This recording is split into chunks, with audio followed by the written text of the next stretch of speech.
Good evening, everyone, and thank you for attending the Board of Appeals meeting for the City of Holland. Board members are regular citizens of Holland who have volunteered and have been appointed by the City Council to consider applications to the Zoning Board of Appeals, Housing Board of Appeals, Construction Board of Appeals, and accommodations for persons with disabilities. This board must interpret each application as it relates to city ordinances. This board is not empowered to rezone or take any action that could be considered rezoning. The agenda is in the order that the applications were received by the city. The presence of 4 board members is required for a quorum. It takes 4 concurring votes to approve an application. If only 4 are present, applicants must be reminded the voting would need to be unanimous to be approved. And they're welcome to ask for it to be tabled. This evening we have a full board, so we're looking good. When your application is called, we ask you come to the microphone at the podium and state your name and address. We will hear the applicant explain their application, and then the board will have an opportunity to ask questions. We'll have a public hearing where members of the public or other interested parties may address the board regarding the application.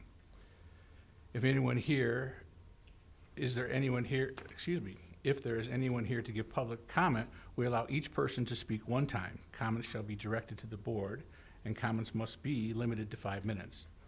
After the public hearing on each application is closed, there will be no further opportunity for public comment as it relates to the application.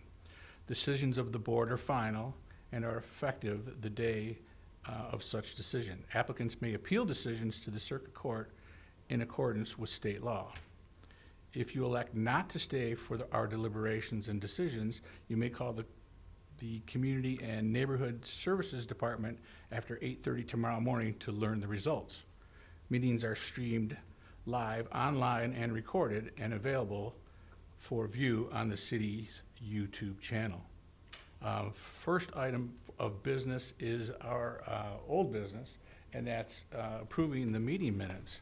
Hopefully everyone had a chance to review those, and we're looking for a motion to approve.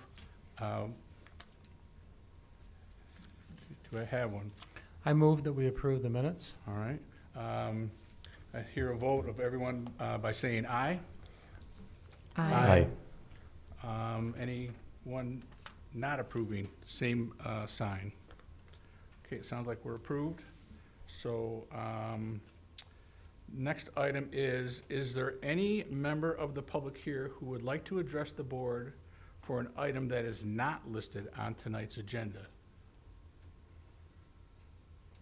Okay, seeing none, would the clerk please read the first agenda item?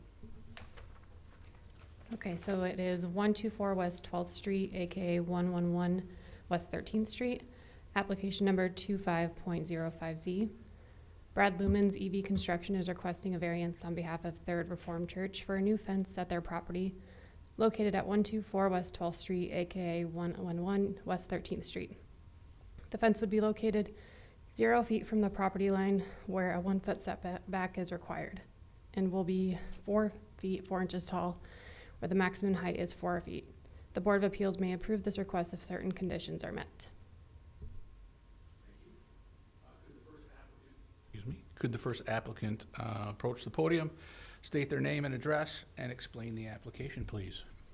Brad Lumens, 86 East, EV Construction. Okay. There is a current playground on Third Reform's to the west of where we just put the fence. So we matched the height and same exact line of the fence. So to make it look aesthetically correct, we mimicked what was there. So that's the fence around the chiller. Okay. I think most of us have, if not everyone, has gone out and looked at the situation. So I don't know if the board has any questions here.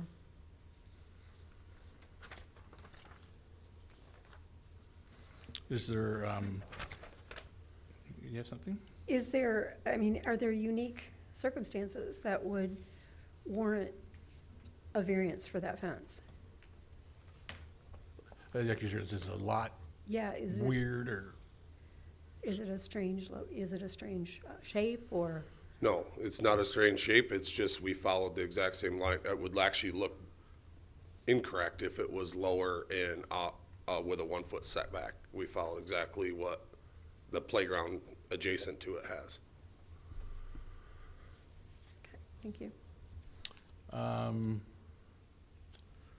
Will strict compliance of the required 1 foot setback and a 4 foot height unreasonably prevent the property owner from using the property? I mean, if you had to move it, I mean, would it stop anything from going on at the church or anything like that? No. Okay. Anyone else have any questions? Would complying with the setback or the height requirement cause any burden to the property owner? Yeah, they would not, the property owner or the church wouldn't like it. It wouldn't look the same. Yeah, it's an aesthetic thing. Yeah. Yeah. Okay. Any other questions from the board? Have you looked at any other alternatives to be able to meet the requirement? We can move the fence. We can make the setback and we can drop the fence. It's just, there's actually a playground to the east and a playground to the west. It'll look completely different. And there's some unique circumstances because of that fence where the existing fence is, correct? Correct. Yeah.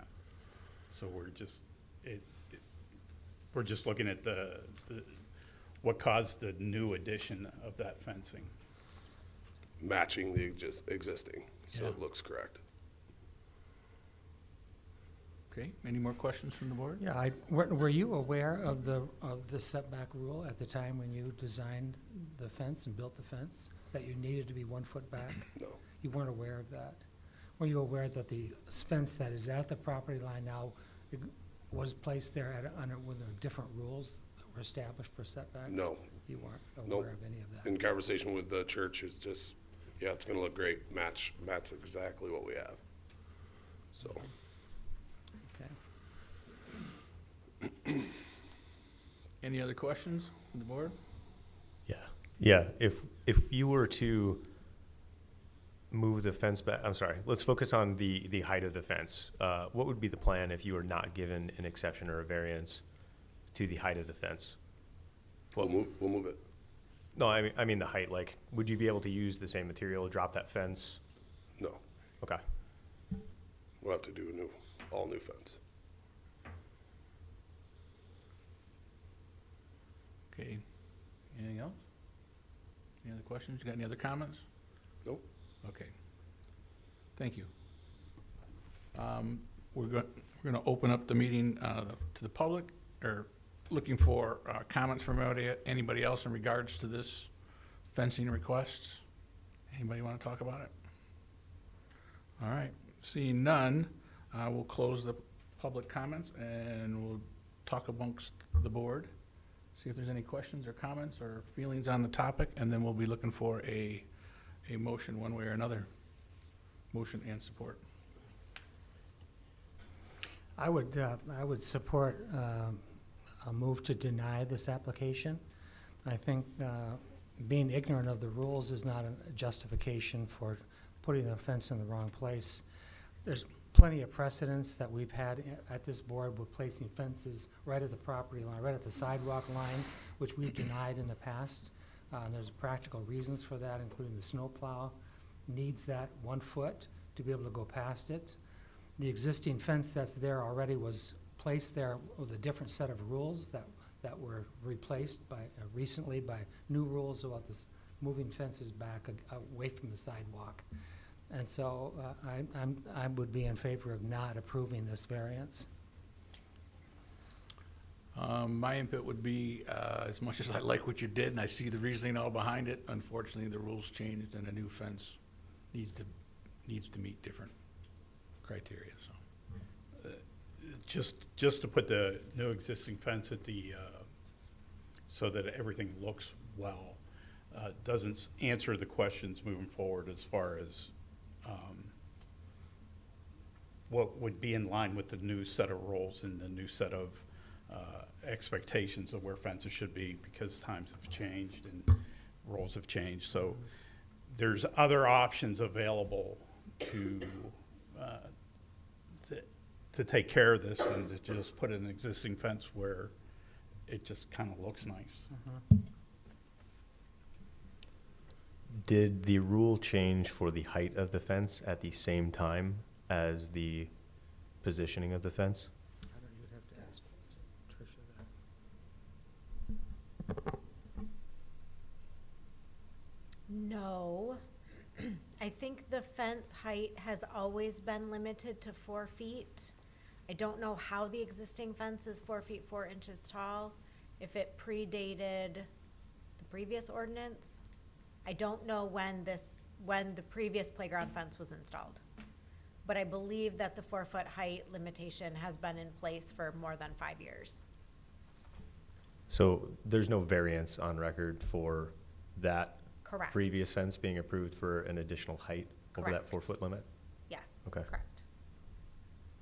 It was just not enforced, like code was not enforced on that, basically? I we don't know didn't when notice that it? fence was installed, so I don't know what the rules were at the Okay. time that that fence was installed. I know that it's more than 5 years old, but I don't know when it was installed.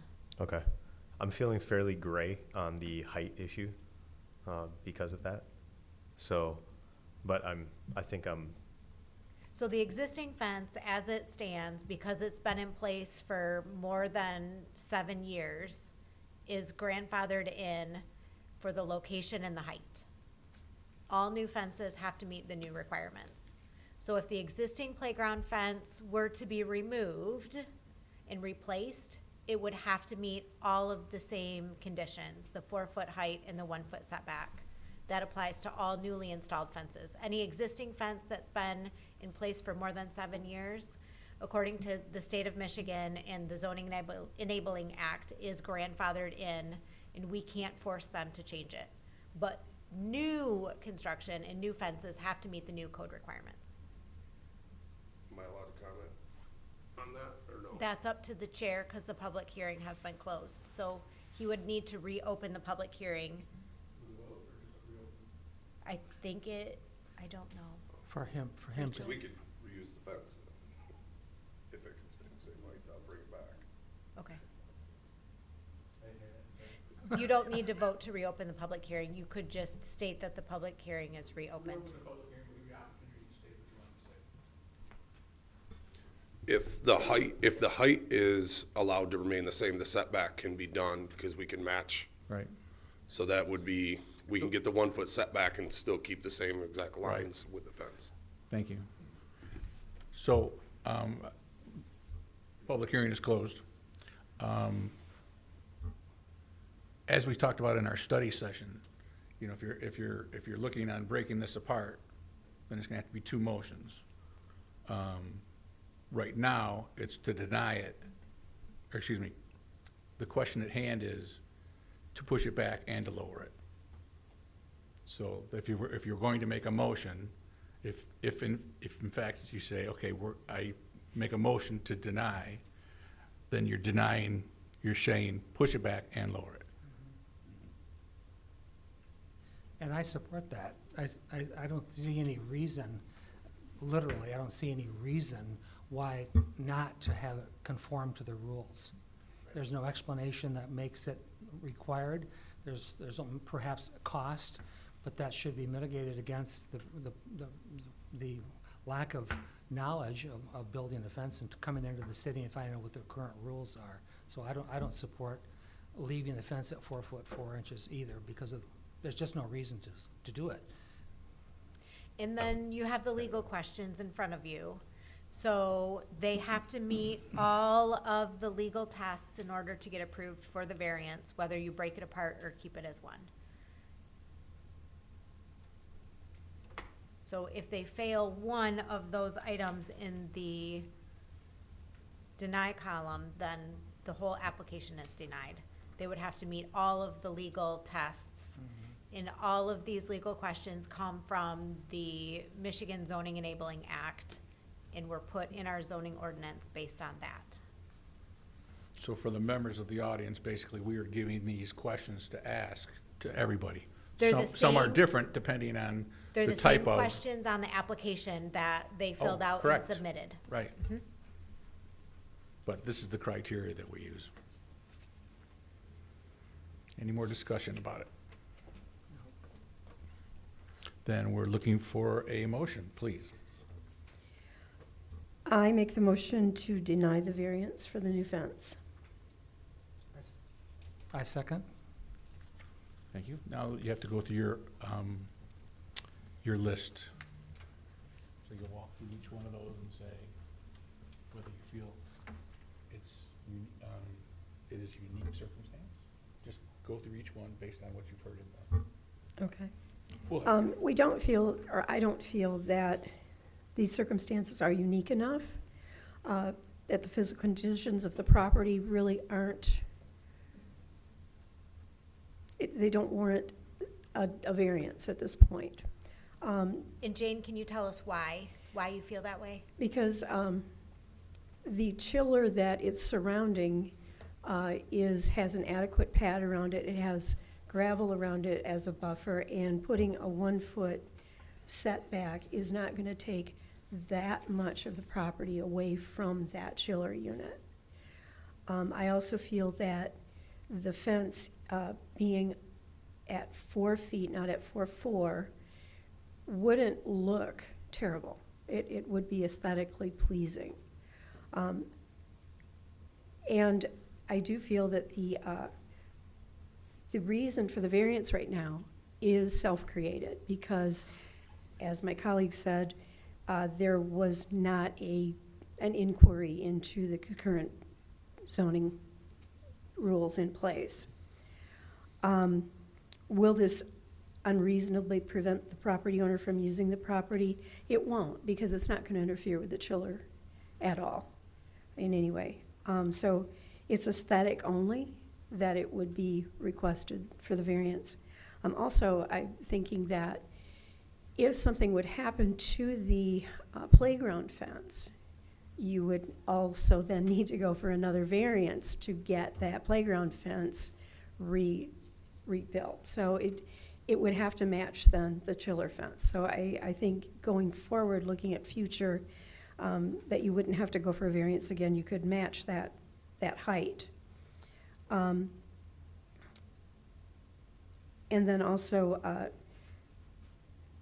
being in the historic district, I feel that we're under a little bit more pressure and we're under a little bit more stricter guidelines to keep within our zoning requirements. They're there for a reason.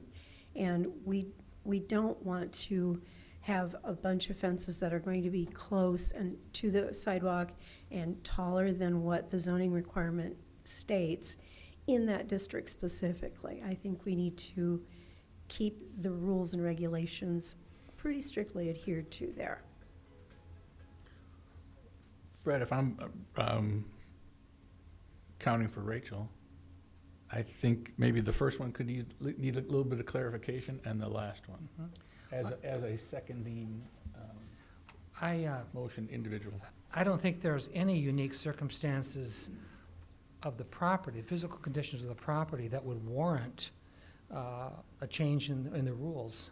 There's nothing out there. There's no pond. There's no unusual configuration of the lot. Everything is pretty rectangular. It all would have fit one way or the other. It would have fit by complying with the rules or not. So I don't think there's anything unique about the property that would force you to either keep it at the sidewalk or raise the fence to a certain height. There's nothing there. So that's the first thing. I'll let Rachel say, but I think the last one needs to be a little more defined. Yes, please. The last one, I probably wouldn't have thought the same that you said. So I probably wouldn't have included that one. I think what most likely legal counsel is looking for is that the potential negative impact with the neighbors would be that it would set precedent and create a situation in the neighborhood where more fences would be installed right along the sidewalk, and that would be a negative impact overall should it blossom and get out of control. How's legal counsel down there doing? That's fine. And I also I just want to point out to everybody when you're going through these, let's forget that. As Tricia mentioned, you don't the findings of fact don't all have to be in the negative, right? So if there's any of these elements or these qualifications that you think that they've met, you can support that. As Tricia mentioned, you just need one in the negative in order to deny the variance. So if there are any of these, qualifications that you think the applicant has made, that's okay. Okay, if you're sitting good over there, would the clerk do the roll call, please? Okay, the motion is to deny the application. Falstead, Aye. Lambers, Aye. Peaks, Aye. Van Antwerp, Yes? Bauer, Yes. and Chair Bedard. Yes. All right, could you please read the second application, please? Thank you. Okay, second application is 635 Van Raalte Avenue, aka 320 West 24th Street. Application number 25.06C. Andy Voss, GMB Architects, is requesting a variance on behalf of Holland Public Schools for their property located at 365 Van Raalte Avenue, aka 320 West 24th Street. They are proposing to construct additional bleacher seats and a press box at the soccer stadium and use the existing restrooms at the high school in lieu of adding additional restrooms at the soccer stadium, as required by Michigan Plumbing Code. The Board of Appeals may grant this request if certain conditions are found to exist. Do we have someone to speak? Do we have someone to speak to the application? Please name and address, and then walk us through what's going on. Yeah, so Annie Voss with GMB. Address? My address, 1458 Byron Street, Grand Rapids, Michigan. Okay, and Nick Cassidy, Superintendent for Holland Public Schools, 15875 Fillmore Street, West Olive. okay, talk to us. All right. Thank you. So thank you, Board of Appeals members, for hearing this request. Holland Public Schools currently has a soccer stadium with 568 bleachers. This request is to add 282 additional fixed-in-place bleachers, bringing the total bleacher seating capacity up to 850. The 2021 Michigan Plumbing Code has some strict requirements for restrooms when you have fixed bleacher seating. And so the current code, we understand, requires one restroom for every 75 men, one male restroom for every 75 male occupants, and then 1 to 40 for female. So currently, the facility has 7 existing restrooms. This code requirement would require 18 total restrooms, bringing it to 11 additional. Holland Public Schools is requesting this variance to add to the bleachers without adding those additional plumbing counts because there is currently, or the plan is not to increase the number of spectators showing up at the games. It's merely to have more comfortable, more accessible, and safer seating for people who are already attending the games. Currently, we have spectators who are staying on the sidelines, bringing their own chairs, watching the game, blocking the sidewalks. That's not the most safe or accessible way for spectators to watch the games. But this request does not include any additional parking. There's nothing material changing about how Holland is planning to host soccer games. So we do not see this as something that's going to increase the attendance. Currently, the school is not experiencing lines at the restrooms, and the restrooms that they currently have are currently adequately serving the people who are attending those games. So from a safety perspective, we feel that this variance would increase safety of the spectators who are already there because it's a more accessible and more orderly way of having fans come and watch the games. In terms of what makes this unique, there is a whole existing high school adjacent to this facility, which will be open during all soccer games to allow for 23 additional restrooms to be available. In addition, for the larger games, there is a plan to bring in temporary restrooms to meet the need closer on site when it is warranted, when there is a need. And I'll let Nick talk to the specifics of this. If you haven't been out to a soccer game, I strongly encourage you to come out and check it out sometime. It's quite an experience. But as Annie had said too, this year we had a great soccer team, ranked in the top of the state all year with playing probably the most competitive schedule of anyone around, and we hosted many of those games. I attended most of them. I never get home before 9 o'clock, it seems like, but during that time I made special point to go and check out the restrooms. Not once during these games where they were, as busy as I've ever seen them, was there a line in either restroom to get in.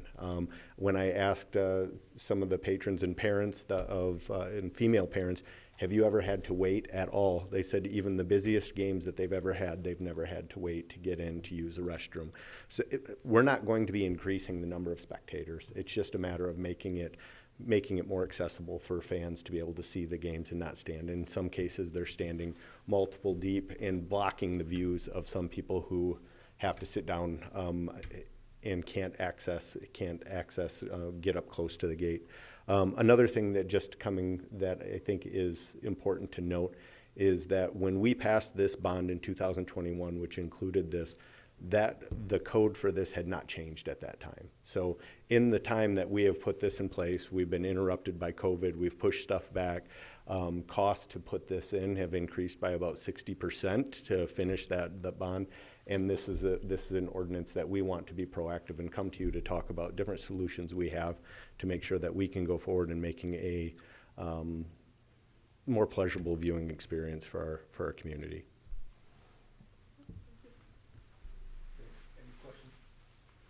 Any questions from the board?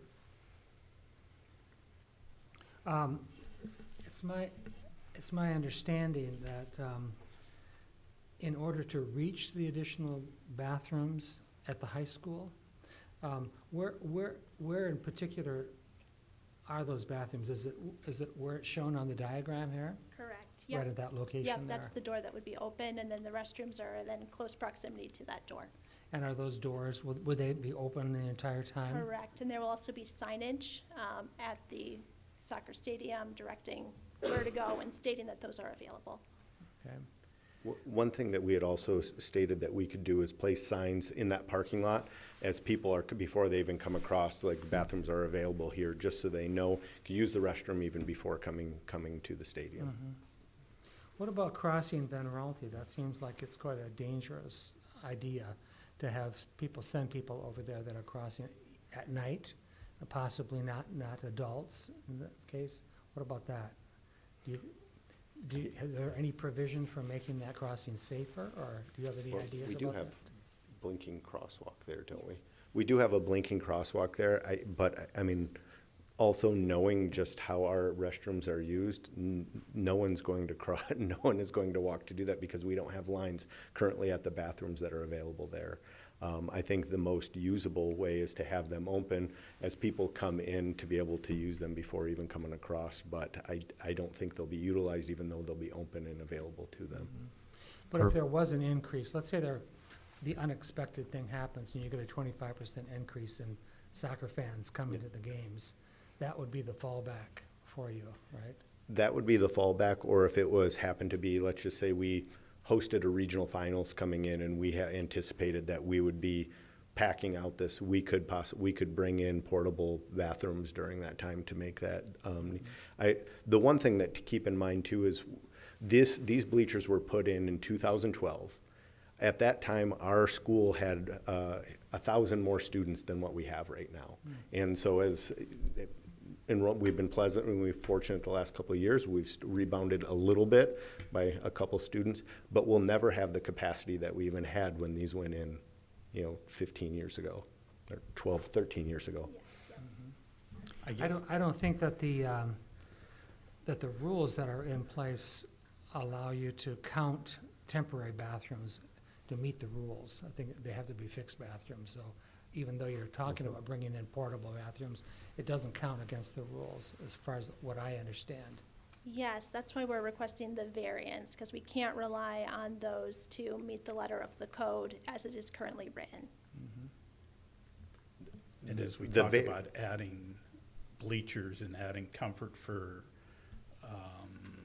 more visitors, more spectators, I should say, wouldn't it be, is it short-sighted to say we're not providing for them if we're going to go about trying to give them some more comfort at the soccer stadium? Could you repeat the question or Well, rephrase that? Yes. if we're building bleachers and building comfort for more spectators to come, wouldn't it be, shouldn't we be thinking more about having the comforts for them as well? For the restrooms? Yeah. But, I mean, we're not building anticipating more spectators. We're building to try to just improve the overall seating availability. Without increasing parking, without increasing enrollment, I mean, we're not going to be, this isn't going to magically bring in more fans for us. We're just trying to accommodate the ones that we have more comfortably. And with the current fans that we have, there's not been a demonstrated need that would have been indicated by long lines at the restroom facilities saying that this is a pain point for the spectators who are attending the games. And that has been, one thing I can tell you is I have not had one complaint of someone not having access to a restroom to meet their needs during these times.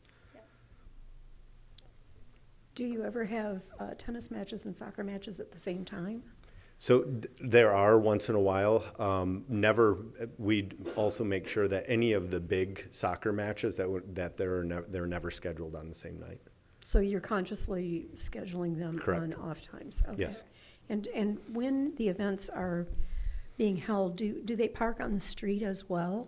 Because you were saying they park across the street in the front lot by the school, correct? Yeah, I mean, with the city school district, I mean, there is always parking on the street, but we have a parking lot on the campus there with the attached to the soccer stadium. Mm-hmm. We have one directly across Van Raalte in front of the high school. Then we also have the administrative parking lots across along 24th Street, and then there's also street parking that goes down. That'd be 25th Street, 26th Street, right? Yes. Okay, thank you. And that, where they're currently parking for those bigger games by the high school, that's right where we would have it open for that restroom access at the high school. Okay, thank you. What's plan?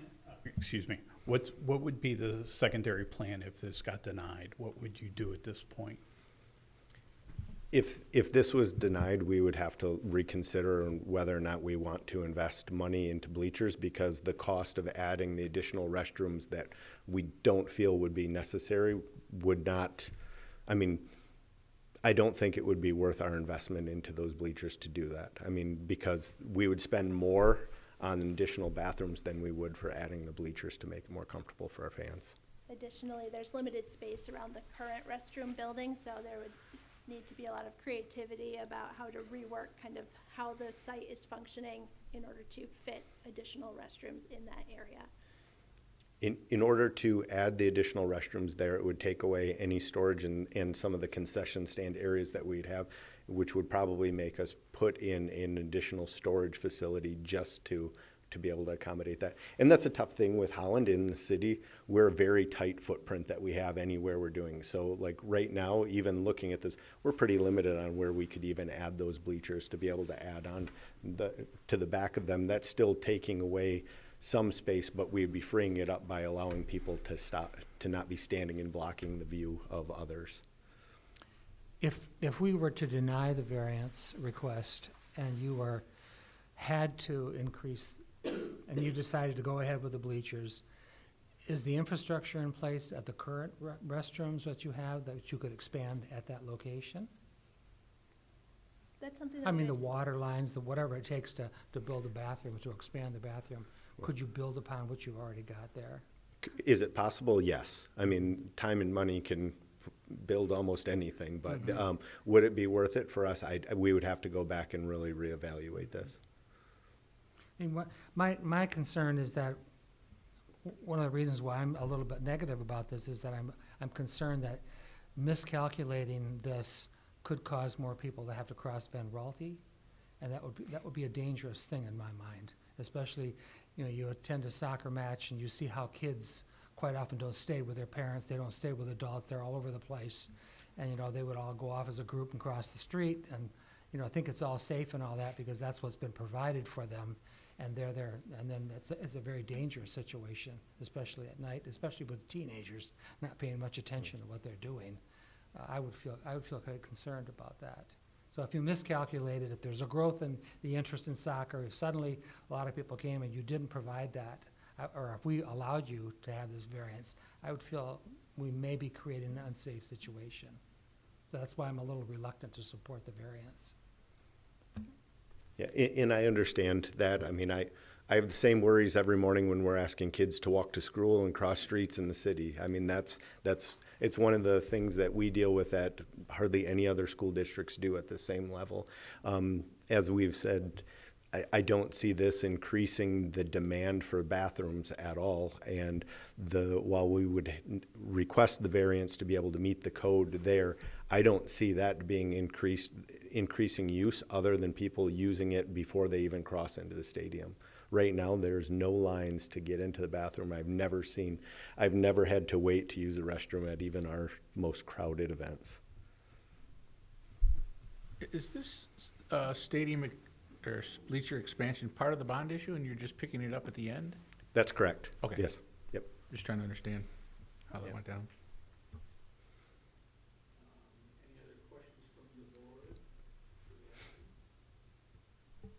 How do we think that this situation would be different from a similar situation at, say, Hope College wanting to expand bleachers somewhere? Like, what makes this situation particularly unique? I think, one, the limited footprint that we do have. Two, I think it's the decline in total enrollment that has been attending here. So we're not, if anything, we have less people attending games now than when these bleachers came in to begin with, to be able to do it. And we still have the ability to meet the code with the variance that would allow, which I have the same concerns that you would, Mr. Van Antwerp, but I don't see it ever coming into play where people would be using it. But and then we're also just that tight footprint of the ability to expand and do it without significant cost or loss of usable space in that stadium area. What also makes us unique is just the fact that What also makes this unique is just the fact that we do have the relatively close proximity to have existing restrooms that can be available during those games, and also that we have the plan to bring in the portable restrooms for the 2 to 3 events each year that draw higher than average crowds.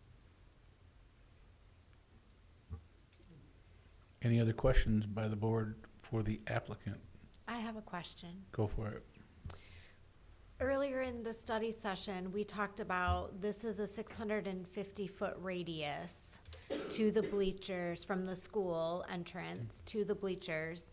Do we know path of travel? So if people stayed on the sidewalks and went down and crossed at the crosswalk and then went down the sidewalk into the school, do we know what that travel distance is?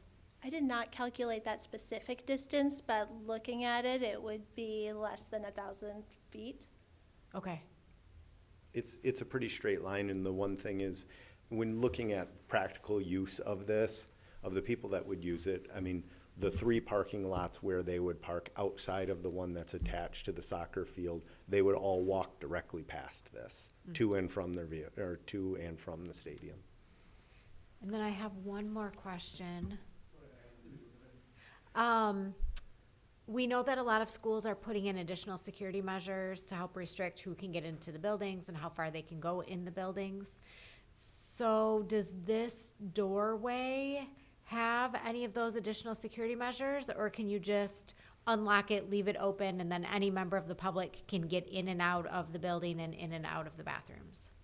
Yeah, so we have, and that would be able to access those bathrooms, but we can still block off the rest of the building. So they can go in, access that, but even the Performing Arts Center, which is right there, those doors are locked. The doors going into the rest of the building and facility are locked as well. So they would only have access to the restrooms. Yeah. And those 23 restrooms are just the ones in that area that's able to be secured, not all the restrooms in the high school. Those are the ones that would be available during the games. So they're like right inside the door, so you walk in the door and then the bathrooms are right there? How is it set up? There's a hallway or lobby? Yeah, so there's restrooms right there right next to the Performing Arts Center, and then right next to the Performing Arts Center, there's another set of bathrooms. I know architects and builders call them gang bathrooms. I really don't like using Right, that right, term, right, but yes. right. There's a new term by now. Yeah, toilets. group toilets, yeah. That's better. Group is I knew they better. changed it a while ago. Yeah. Yeah, yeah. So why didn't the auditorium bathrooms be utilized in the southeast corner? Is that the auditorium? I'm sorry. That is the Performing Arts Center. Okay, That's why what didn't- we'd be using. Am I confused here? Oh, I am. I'm sorry. I'm looking at it incorrectly. I was looking at the wrong end. Pardon me. There's nothing on the other end, though, that you could secure and get people in. Trying to shorten your distance, because that 650 versus 500 is a tipping point Yeah. in our discussions. Yeah. So I didn't know if there's anything down at the far end. Yeah, N- down there. No, It's not necessarily shorter, and what we were trying to do is to take advantage of the existing crosswalk with the Sure. lighted signs. Understood. I was looking at it incorrectly. I apologize. Any other questions by the board? All right. Thank you. Have a seat. We're going to see if, I'm going to close, or I'm going to open the public hearing. Is there anybody who wants to speak about this application? Is that a no? Okay. I'm thinking school editor or something like that is what I'm thinking. All right. Seeing none, I'm going to close the public hearing and have the board talk amongst themselves and see where we're going with this and eventually get to a motion one way or another. So, board members?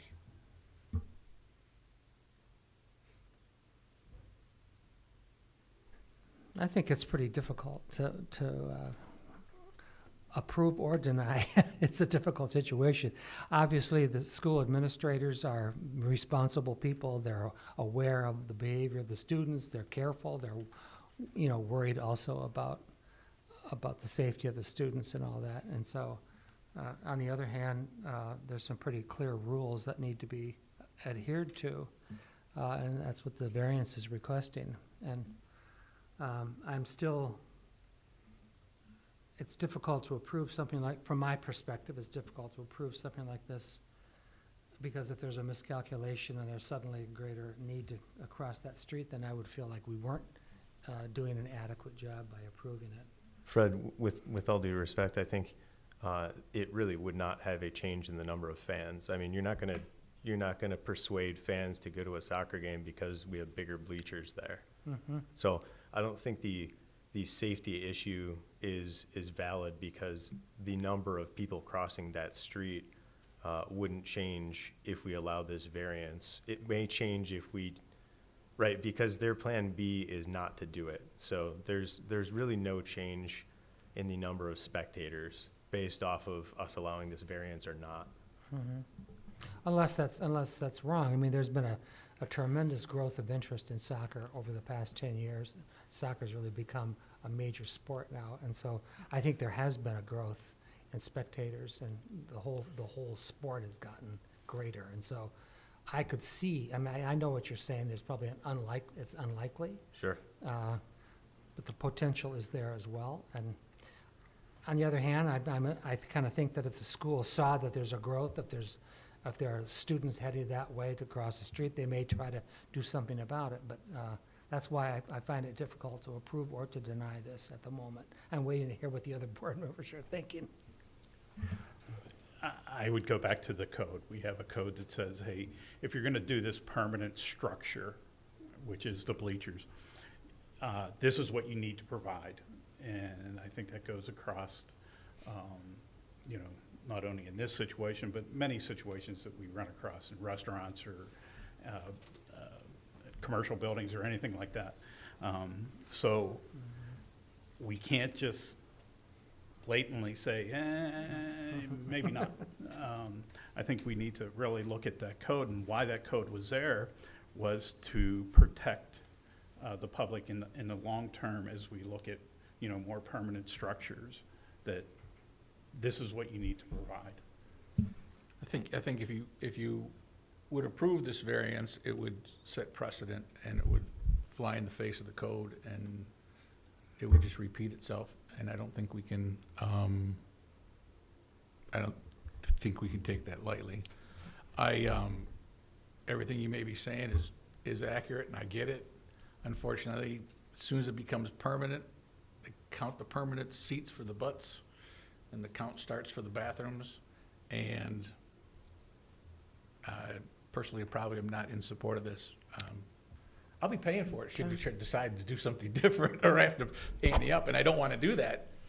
But unfortunately, this job comes with the responsibility of keeping the peace, keeping the rules straight, and we don't make the changes. It has to be changed by code or something like that. We're just kind of interpreting it. So, John, I definitely echo your sentiments, and I would say too, my concern would be the setting of that precedent. We've got a lot of schools in the area that might think about this someday, so. yeah, and we missed the mark in a couple different cases here. I mean, we got the 500-foot rule, we got the permanent seats that start the counting. Unfortunately, sometimes we don't get to say what we would like to say because we're just doing our jobs and interpreting the code. So you guys kind of know where I stand. Open for more discussion.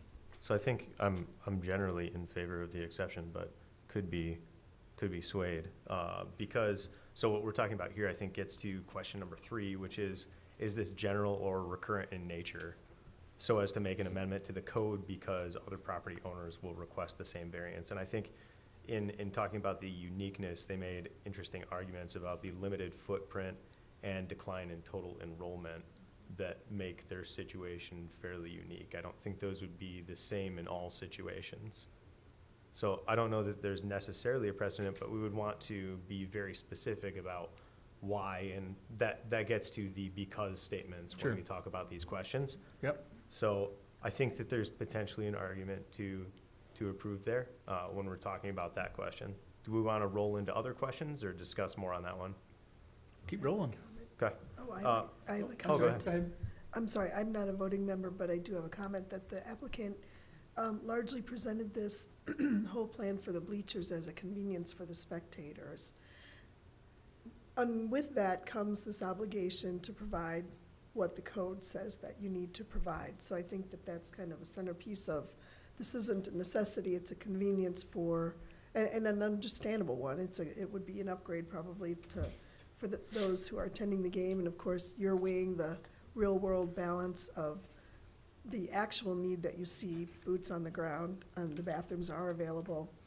However, in my view, it comes with the price of you need to follow through unless it's really exceptional and meeting all of the criteria. So just my 2 cents on that. I would agree with that. I think there are 3 points here that, first of all, it's a permanent structure. And you do need to then provide for there will be, or there is a potential for increase in attendance. And especially if your soccer team is doing a good job and doing really well, you are going to, as Fred said, get a resurgence in that sport. You're going to get more people coming, friends and family members. But then there's also the duty of care to the safety of those people crossing the street, going a long way. I think what was already said too is that the code says you have to do some things. And to just say, well, it's because we don't want to do that, or we don't have to do that because we're not going to meet that attendance requirement. Well, there's a potential that you will. You know, we can't say absolutes on that. But absolutely, the code does say that we need to do that. So I think that's why I would be in favor of denial at this point. I have one quick comment. Just a reminder for the group, as we look at making decisions, zoning decisions carry with the land. Construction decisions also carry with the land. So if you were to approve this variance request, it stays with this property and with this project until the end of time or the end of the use of the field. So if it was approved and the school said, oh, we don't, not that this would happen, we don't want to use this anymore, we're gonna rent it out to a professional soccer league. Or we're gonna rent it out to Hope College, or we're gonna rent it out to all the schools, or we're gonna have whatever, region-wide meetings. Whatever decision is made stays with the property for the foreseeable future. So just something to keep in mind as you're making And if decisions. the existing field, football field or whatever it's being used for to the west, if that was going to be expanded or something like that, you could apply these same rules and say, now that you've approved this variance, It's not we don't have to just for provide bleachers bathrooms. at a soccer stadium, it would be bleachers, any bleachers, Any bleachers. anywhere in the and city that of might be Holland that different the because you're precedent would closer be and the set. building's probably closer and that type of stuff, it's not across the street. Right, so But it- the point was, it sticks with the land. Could be indoor bleachers, could be outdoor bleachers, could be a football stadium, could be could be indoor tennis. bleachers. Sure, could be, because the code requirements carry across all the different uses for the bleachers, not just schools. Gotcha. Would this variance take away all responsibility for this property owner to add any additional bleachers without the requirements? It would only evaluate this particular request today. So if they wanted to add bleachers at the tennis courts and they didn't want to meet the bathroom requirement, they would have to come back. Okay. So if these bleachers were taken out, the requirement would still be eliminated up to 800 capacity bleachers if they made new bleachers? So if these bleachers were removed, you're saying, and they wanted to add new bleachers? Right, say they made an indoor basketball court there. and Sure, so if they built a removed new these. facility, Yep, they would have to meet the code requirements unless they got a variance. they would have to get a new variance for that? Yes. Okay. Yes. So So in that this sense- ask to, is just, but it just impacts the soccer field today. That's what the decision is being requested for you to make. But the precedent could carry through to others. So just like I gave you the packet that said, we approved this construction variance in this situation, we denied this construction variance in this situation, then this would get added to the list, whether it's denied or approved, and help sets precedent for future decisions. At other facilities too. Yes, at other facilities. Okay, understood, thank you. Any more discussion?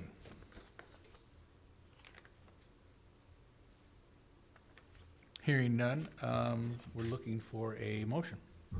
I will make a motion that we deny the variance to the property, the school property. Soccer field.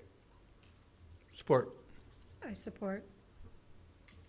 Okay, as we talked about, and I'm sure you've heard that there's many opportunities to do other things, and compliance to this is not a hard thing to do. The building code is there. You build a structure, these are the codes you need to meet.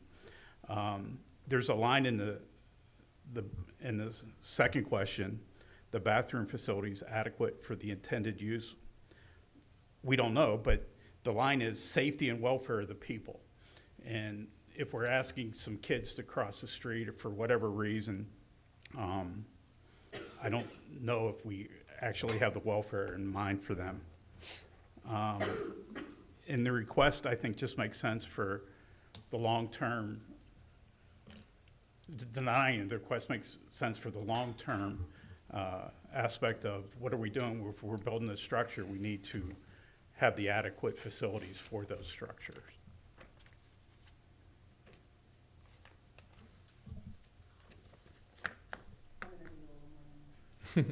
Pardon me? I'll throw in the general and reoccurrent. I'll say that this is definitely general and reoccurrent in nature. I think it could be applied again at other facilities as well as this particular property.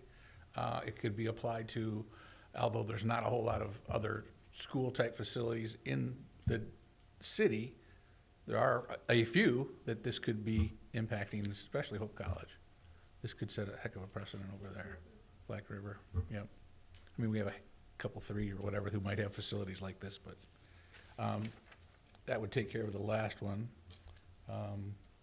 What else you need, Rachel? Go back to the first one. Full compliance with this requirement result in an exceptional practical difficulty for the applicant. I don't believe it will. There's many opportunities for the applicant to do other things to provide, to be able to meet this need, if that's their desire. And financial implications are not considered by the board. I think the challenge is that there is limited space, and it would force a total reconfiguration at the very least, and reworking their building strategy entirely, right? So if they're eliminating that storage space, building bathrooms there, they have to build a new storage facility somewhere, and we're already dealing with limited space. So I do think that there is exceptional practical difficulty in this case, where it's not just, we can just extend our bathroom. Okay, thank you. Any more discussion? We have a motion on the table by Burr, supported by Bedard. Do we have any more discussion before we vote? I'd like to go back to it. I feel like I'm the only one unconvinced here, And we're not gonna step on you. and that's okay. Keep going. So I think when we're talking about adequate and substantially deviating from performance that's required, it hasn't sounded like, I remain unconvinced that fans would, for some reason, because they're bleachers, come to games. They're going to games because they're going to games, because they're interested in soccer, because their family member plays there. They don't evaluate whether there are more bleachers at that location. Further, I think the safety issue is still null to me, because people are already parking across the street. There are 3 parking lots across the street. People cross that street, thousands of people every day, right? So I think even if there is a small impact, it would be extremely minimum, to the point of like increasing the traffic across that street 0.1% maybe per day, right? That combined with the risk of giving a more orderly setting with bleachers, I think at least offsets for me that the safety and performance, despite the codes, right? So this is a variance question. Despite the codes, I think the safety and performance is offset and better off by having the bleachers than not. Okay, thank you. I kind of feel it falls into the same category as the fence we did earlier. I personally like the way the fence was put in. I like the way it looks. I would have done the same thing. Unfortunately, there's code. But I keep going That's where back I'm to, at. once we do a permanent fixture, Yep. once we say, hey, this is going to be part of the soccer field Yep. from now on, we also need to do the other things that are going to enhance that property. And I think if we look at, and part of that is looking at the building code and saying, these are the facilities that you need to provide if you have those types of structures. And that's what's hanging me up. Can you open it up for? And I think additionally too, that 500-foot distance that is laid out in the code, which is not met by this proposed plan, I think is also something to take into consideration. Not just that they're crossing the street, but that it is further than 500 Another feet point away. on the code. Is this an opportunity to talk about the floor votes and to pass a motion and? I think we did earlier. We covered that. So I'm just saying, sometimes we probably So should the- talk about what we feel here. So the motion on the floor right now Is is to to deny. deny the application, and it Right. has support. So when the vote is called, and when Miranda does the roll call, she's gonna call your name, and we need 4 votes to support the motion that's on the table. Right. So if the motion that's on the table does not pass, Right. only gets 3 votes, in favor of the motion and it does not pass, then another motion can be made. That's what I'm checking. But this other motion that's made would then need to be a motion to approve. And get if forward. that fails, then the application is automatically denied. Okay, I knew there was a bunch of stuff involved in there. Thank you very much. So we, For telling, if the deny does not pass, then we would, remotion it, okay, and if that Sure. doesn't pass, So then there's it's still- automatically denied. okay. I'm just making sure everybody knows what we're heading into That before we go makes in, sense. Appreciate that. whatever we do here. So I do think, I want to address the 650 feet. I think that one gets to question 2 for me. Are bathroom facilities adequate for the intended use without substantially deviating from the performance required by Code of Health, Safety, Welfare, right? So we're talking about the performance being adequate, the performance of the bathroom facilities, and those are outside of those 500 feet. But can we consider those in this? Because they're definitely actively being used in this location, especially because there's parking adjacent to those facilities. So I'll bring you back to the questions. And if you find that, so let's say that the first one, will compliance with this requirement result in practical difficulty? And you say, no, there's no practical difficulty. Are the bathroom facilities adequate? And if, Eric, you say, yes, I think the bathroom facilities are adequate, that's fine. Yeah. But if you have one item in the deny column, Sure. the whole thing is denied. Understood.